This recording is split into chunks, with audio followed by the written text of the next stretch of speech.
Bienvenue sur le plateau de Odozo Télé, qui est une télévision associative sur Salon-de-Provence. Heureux de vous accueillir. Alors, on est ici dans le cadre d'une opération sur la francophonie et ce soir à la Casa Palabre va être abordé l'aspect de la Mauritanie. Alors, avec nous sur ce plateau, vous allez vous présenter, hein? Abdassi, donc professeur de français, en même temps responsable de l'échange au niveau de la Mauritanie, l'échange entre le lycée de Ouadane et le lycée Adab de Trapone. D'accord. Votre prénom c'est Abdassi. Abdassi, d'accord. Voilà. Je note là, voilà, parce que... Abdoulaye Oldouif, premier adjoint au maire de la commune de Hollande, invité officiellement par Venticide pour assister aux journées de la semaine de la francophonie. Jacques Bonifacino, président de l'association Vent du Sud, qui œuvre depuis 8 ans en Mauritanie ainsi qu'au Niger. Et je suis aussi le correspondant de mon ami Abdassi en France, je m'occupe donc de l'échange franco-mauritanien. D'accord. Alors, aujourd'hui, qu'est-ce qui fait que, dans le cadre de cet échange de la francophonie, tout d'un coup, on a envie de mettre un regard particulier entre les échanges entre la Mauritanie et la France, un pays francophone dû à la colonisation, et aujourd'hui, un pays qui a colonisé et qui a maintenu des liens forts. Quels sont un petit peu ce qui vous motive à être là aujourd'hui? Vous avez quitté votre ville, vous êtes adjoint dans la mairie, vous êtes professeur de français, donc vos élèves ils vous en forment en ce moment, et vous êtes là en France alors qu'il fait en plein hiver, et vous, vous êtes animateur, donc vous êtes professeur au lycée Adam de Craponne. Alors qu'est-ce qui fait qu'à un moment, quelles sont vos convictions intimes qui fait qu'à un moment donné, vous trouvez que c'est important ces rencontres? Qu'est-ce que les uns et les autres attendent un petit peu de cette collaboration? Et qu'est-ce qui vous motive à dire nous avons envie vraiment de faire des choses ensemble? Alors, première réaction sur cette question. C'est ça. Bon, moi je pense que nos relations avec le lycée Adam de Trapone, avec le Vent du Sud, ça ne date pas d'aujourd'hui. Donc c'est des réactions qui ont toujours existé. Et on a toujours eu à faire des échanges entre les deux pays sur le plan scolaire d'abord, parce qu'au niveau du lycée, on a fait beaucoup de choses ensemble, aussi bien avec les élèves français, donc avec les élèves britanniens. Donc c'est une collaboration vraiment qui se porte très bien. Et on a eu à accueillir les élèves du lycée Adam de Trapone à 2 reprises, en 2004 et en 2007, avril 2007. À chaque fois, il y a eu vraiment des échanges fort utiles, aussi bien pour nos élèves que pour les élèves français. On a eu, par exemple, à travailler sur des thèmes d'actualité qui sont non seulement importants pour nos élèves, mais aussi, surtout, au moyen d'expression pour nos élèves. Et c'est d'autant plus important que l'apprentissage du français peut être non seulement à travers l'école, mais aussi à travers des échanges. Et je pense qu'on a privilégié cet aspect, c'est d'autant plus important pour nos élèves. Donc l'échange, ça veut dire qu'il y a des Mauritaniens qui viennent en France, et il y a des Français qui vont en Mauritanie. Et qui sont venus 2 fois. 2 fois déjà. Ouais. Et c'était des lycéens? Des lycéens, toujours des lycéens du lycée Adam de Craponne, 2004 et 2007. Voilà, on a été accueillis 2 fois. Et là, il fallait vraiment faire quelque chose parce qu'il fallait rendre la politesse et les accueillir. Ça a été chose très difficile. Alors je voudrais quand même revenir sur le pourquoi, le but. Alors moi je suis d'abord pédagogue. J'ai des élèves en face de moi, donc ce que je souhaite c'est qu'ils découvrent l'autre et l'ailleurs. Je considère que leur formation se base sur la compréhension du monde et en comprenant les différences sur ce monde-là. Ensuite, qu'on ait une image de l'Afrique, ça c'est un autre point. En tant qu'enseignant, je souhaite que l'Afrique ne soit pas vue d'une manière misérabiliste. C'est souvent l'image qu'on en a et qui est véhiculée par les médias. Voilà. Et là, vous verrez à partir de ce soir et au cours de ces francophonies, justement, la richesse de ces pays. La richesse de ce pays, tant sur le plan des arts, puisqu'on aura la chance de voir vraiment l'essence même, la diva mauritanienne avec Malouma. On va voir aussi... qu'on verra demain. On va aussi profiter, on a profité aussi du cinéaste mauritanien qui est un peu le pionnier de du cinéma en Mauritanie. On a ici en face de nous un poète qui va lire les poèmes, sa vision, c'est parce qu'il est déjà venu une fois en France pour préparer ce séjour avec ses élèves. Donc il va faire un poème sur Salor, des poèmes sur les villes principales telles que Ouadane, Zouérat, peut-être Nouadhibou, je sais pas, je pense que tu as beaucoup de choses à présenter, vous voyez. Donc un autre aspect de la Mauritanie que cet aspect de misère souvent véhiculé par les médias qui ne sont pas associatifs. Tout à fait. Alors, alors je vais peut-être mal prononcer, hein, Abdellahi. Abdellahi. Oui. Hein, vous êtes un homme politique. Ouais. Hein, vous êtes élu, vous représentez une ville. Et qu'est-ce que vous en pensez aujourd'hui de cette initiative qui maintenant dure dans le temps, puisque ça fait un certain nombre d'années que ça se passe. Ouais. Est-ce que pour vous, vous trouvez en France un accueil à la hauteur des espérances que vous y mettez? Comment vous vivez votre passage aujourd'hui dans notre pays? Merci de m'avoir accordé cette conférence. Je suis très heureux d'être ici à Salon de Province grâce à l'invitation de l'association du Vendicide. Comme vous savez, la commune de Ouadane, ça fait 4 ou 5 ans qu'elle entretient de très bonnes relations entre l'association du Vendicide, bien sûr, et la commune. C'est grâce à l'association que Ouadane a pu avoir cet échange scolaire. Vraiment, il y a eu un échange scolaire et maintenant ça commence aussi un autre échange qui est un axe principal parmi les axes de la semaine de la francophonie. Vous savez qu'il y a 3 axes. Il y a l'axe d'échange, bien sûr, scolaire, et aussi il y a un échange touristique et artistique. Il y a aussi un axe sur, bien sûr, sur un forum de discussion qui aura lieu, un débat qui aura lieu, bien sûr, pendant cette semaine. Donc, depuis mon séjour, ici vous êtes arrivé quand? Hier. Ah ouais. Il y a un décalage horaire entre la Mauritanie et la France? Oui, 1 heure de temps, je crois. 1h30, ça va. Ouais, d'accord.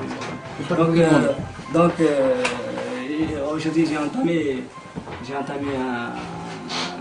j'ai commencé à travailler avec, bien sûr, l'association du Vendicide.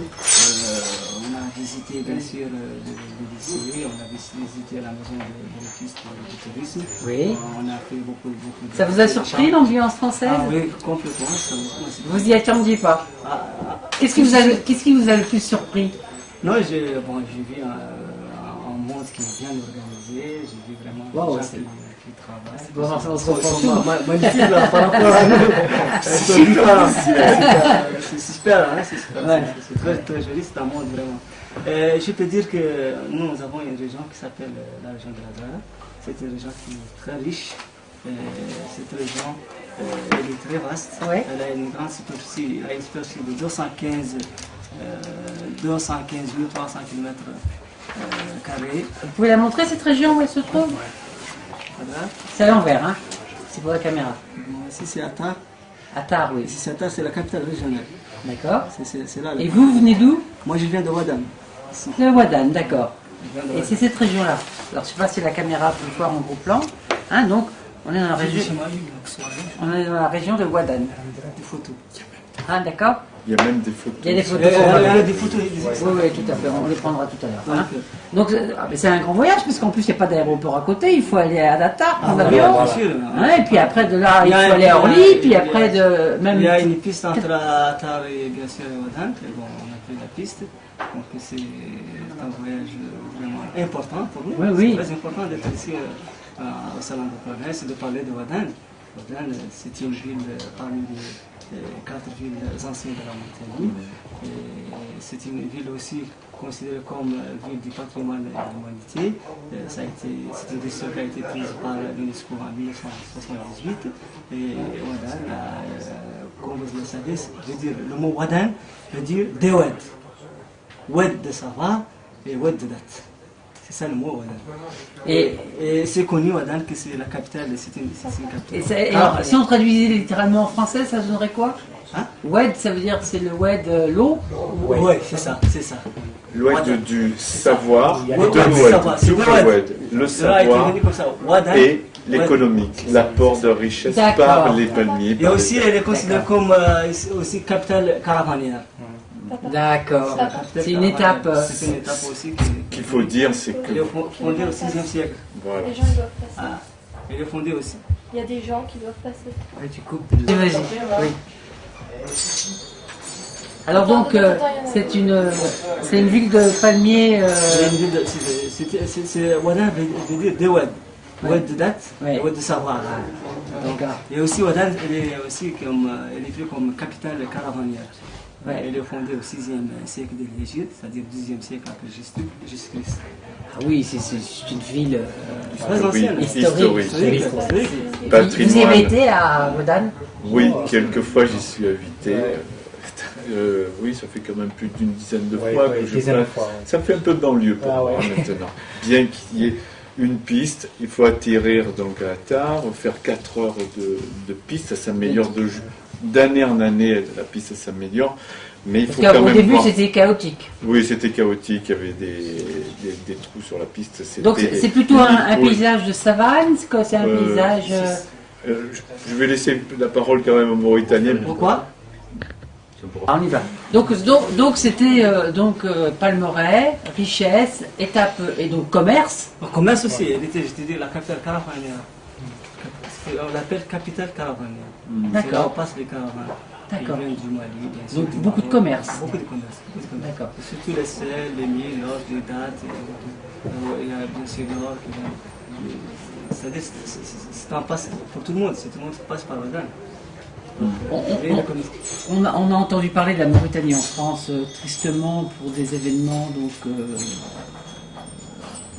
certains Français avaient connu des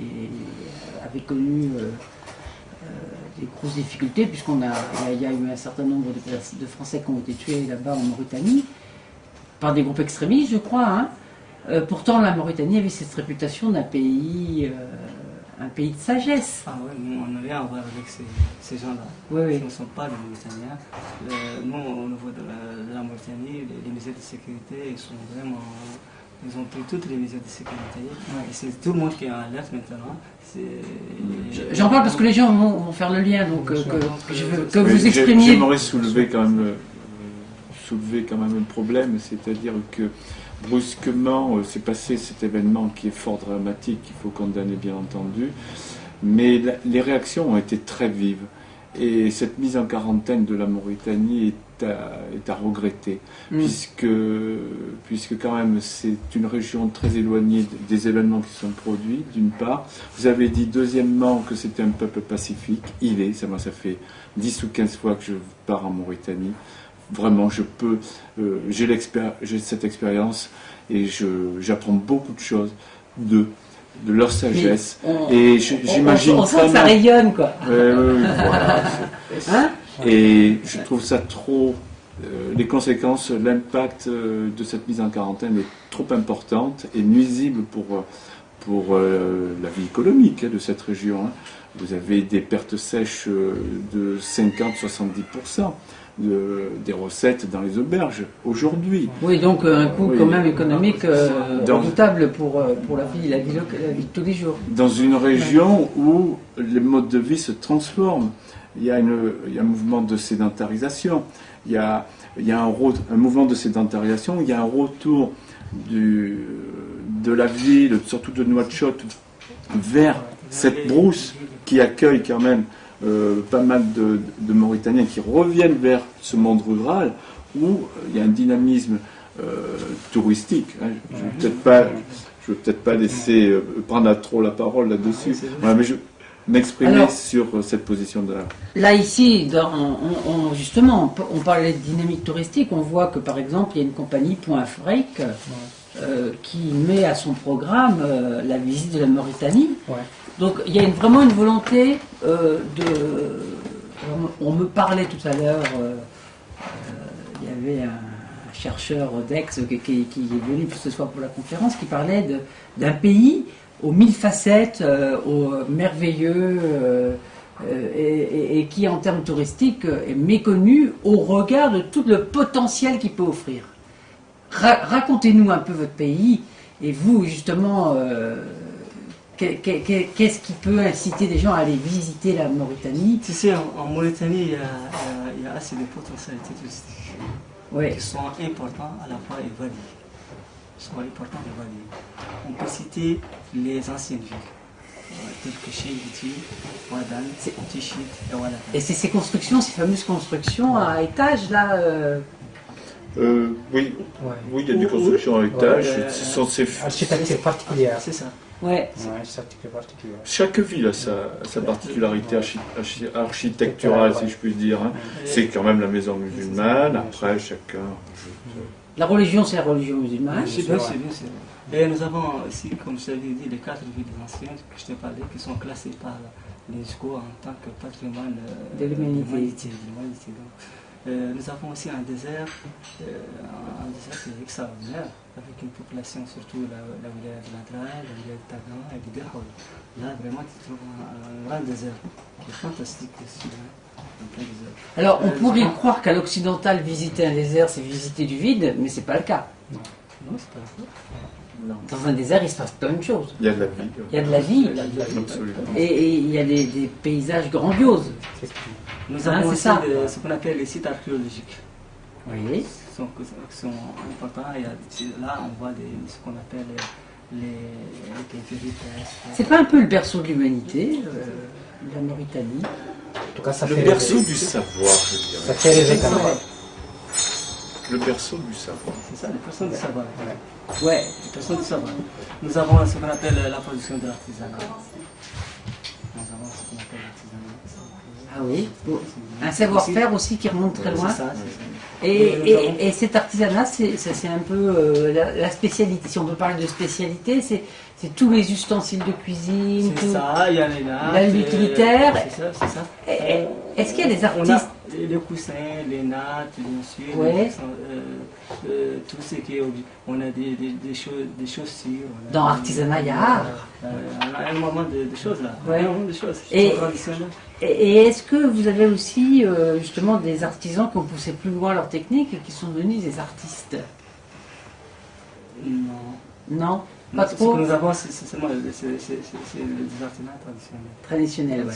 Nous avons des parcs aussi nationaux, tels que je vois. le Grand Darguin, Qui est sur la côte. Hein. Jaolin. Ce sont des réserves naturelles pour la faune et la flore. Mais il y a ce côté de fierté de son pays et vous dégagez l'idée d'une beauté et d'une sérénité qui est assez impressionnante qu'on ressent en vous écoutant. Oui, nous avons la vallée de Fiel Sénégal aussi. Alors, je lisais justement le point Afrique. Ce qu'ils proposent aussi, c'est pas de dire simplement on débarque avec ses autobus climatisés, on va dans un coin aménagé touristique et on va comme un charter et on repart avec ses petits objets sous le bras. Vous avez vraiment un concept de tourisme qui est différent. Expliquez-nous un petit peu comment vous travaillez avec les coopératives françaises ou les associations françaises, ou comme Vent du Sud par exemple, qui ont envie de faire découvrir autrement que par des tours opérateurs. Nous, au niveau de la commune de Ouadane, on a multiplié des efforts pour rendre les prestations de services au niveau de Ouadane, ville, pour les améliorer. C'est-à-dire, le touriste arrive à Ouadane, le touriste, alors il passe par ce qu'on appelle le PIT, ce qu'on appelle le point d'information touristique. Là, il trouve alors un responsable de ce PIT, et ce responsable, avec lui, il y a des guides.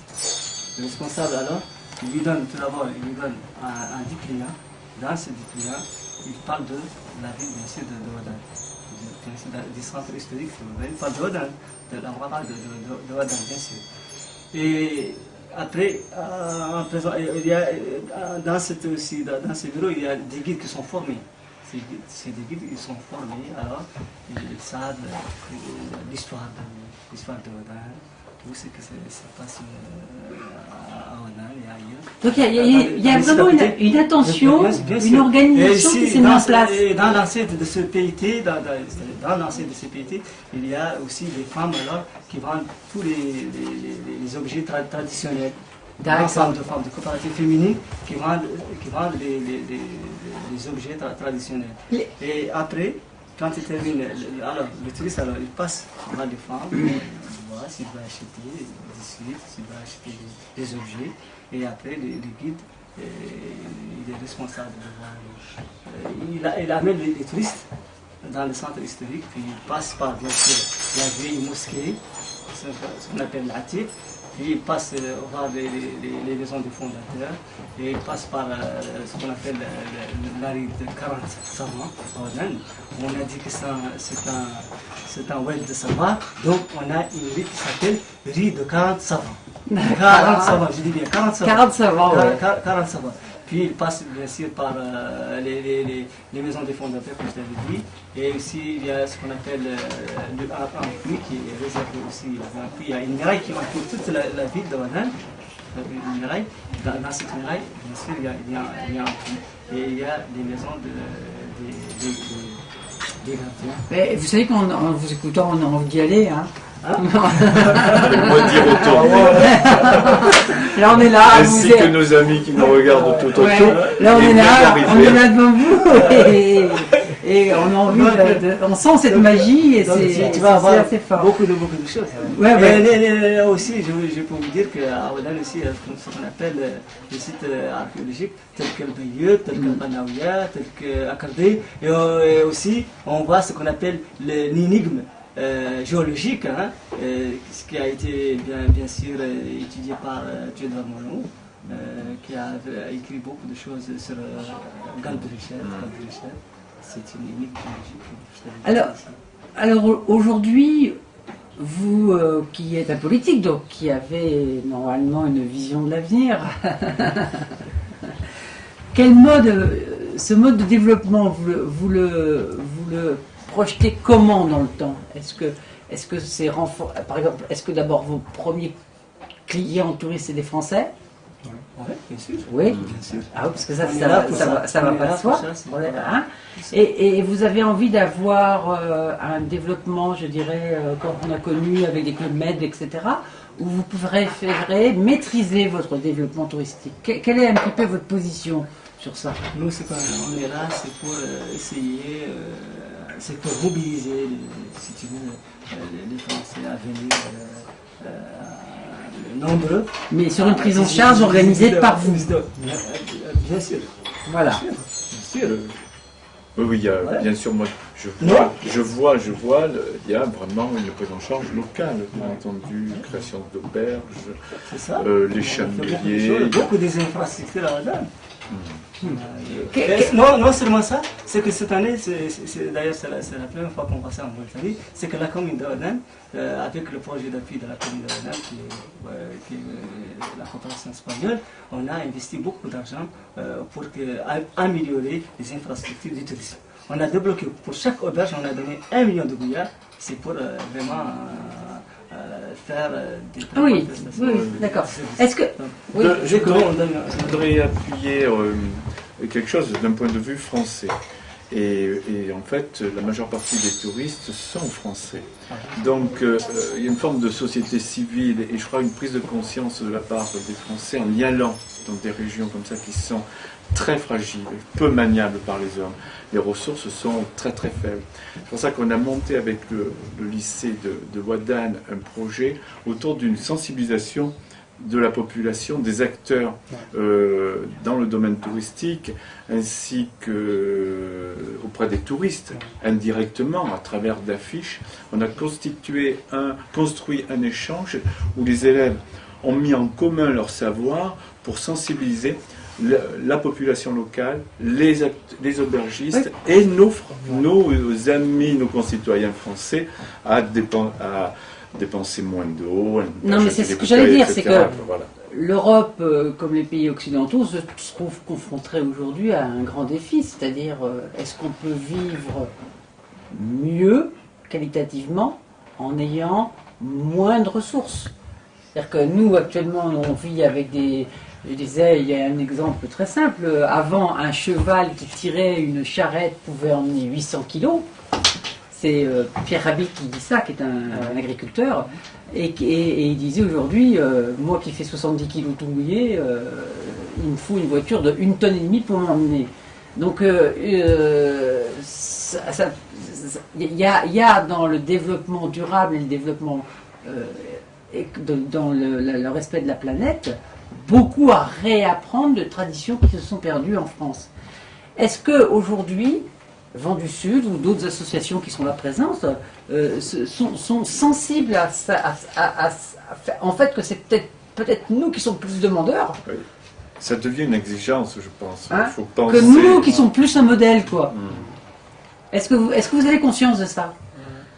Que nous, on serait presque plus demandeurs de dire aujourd'hui comment retrouver une meilleure harmonie avec son environnement et moins être dépendant des machines.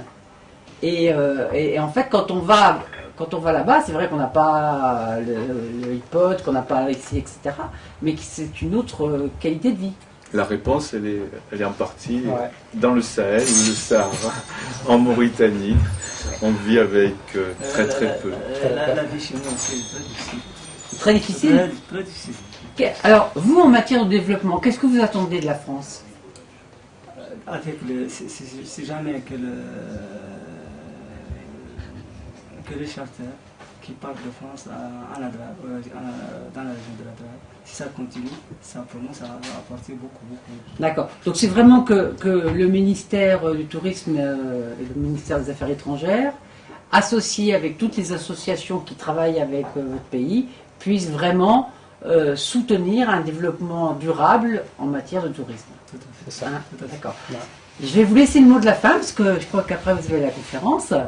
Qu'est-ce que Oui, vous avez c'est vrai. envie de faire déjà, on peut partager qu'est-ce que vous aviez envie de dire autrement par rapport à votre visite en France et Seulement à tous les Salonnais qui vous regarderont demain et qui ne seront pas à la conférence ce soir? Tellement je dirais aux Salonnais que je suis très content de cette visite qui, pour moi, qui va apporter beaucoup de choses, non seulement pour Ouadane, mais pour toute la Mauritanie, et qu'on a vraiment besoin d'aide française. Vraiment, on a toujours envie à travailler avec les Français dans tous les domaines. Et j'invite tous les Salonnais, tous les Français de venir en Mauritanie, et de venir à Nada, et de venir à Ouadane. Et soyez les bienvenus en Mauritanie, soyez les bienvenus à Anadra, et soyez les bienvenus, bien sûr, à Ouadane, qui est ma ville natale. D'accord. Et vraiment, je suis très content de ça. Eh bien, ce sera les mots de la conclusion. Je crois que maintenant vous savez qu'on nous attend à Ouadane. Et bien, je crois qu'on aura l'occasion de retravailler avec Vent du Sud et avec les associations telles que Point Afrique, hein, mais il y en a d'autres. Hein. Indigo. Voilà, Terre Indigo qui s'est présente, etc. L'espace citoyen qui nous a aidés. Voilà, tout à fait. De reparler de ces thèmes-là et d'avoir des actions concrètes qui permettent vraiment, à un moment donné, de faire connaître à nos enfants, à nos élèves, mais aussi d'accueillir les enfants de Mauritanie pour que notre langue commune puisse à un moment donné apporter de la richesse pour tous. Merci. Merci à tous et puis à bientôt sur Redondante Télé. Merci.